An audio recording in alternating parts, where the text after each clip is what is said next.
يعني لما أنا أعملها بتكون سخافة، بس لما أنت تعملها بتكون عادي؟ هلأ فهمت كيف الشعور. يعني عملتي هذا الشيء عن قصد؟ لا، أكيد ما عملته عن قصد. لو تركتني كنت فرجيتها شو يعني تطلع عليك.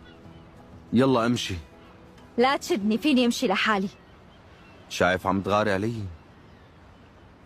كنت رح تشوف الغيرة الحقيقية لو طلعت على هديك المرة.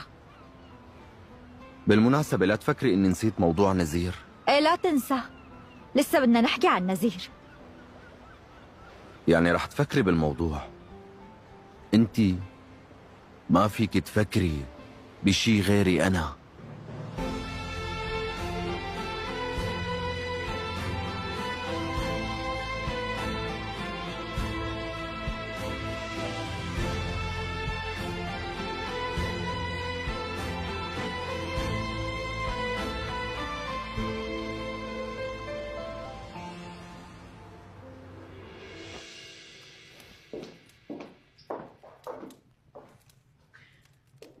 مرحبا.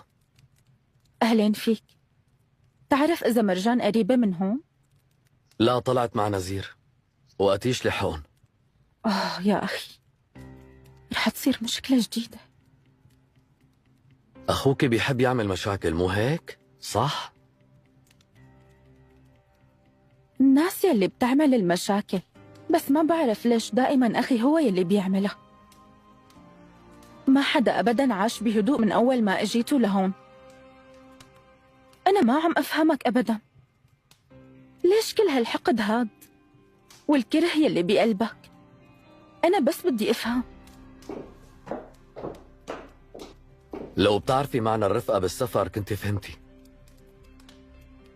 طيب احكي مع رفيقك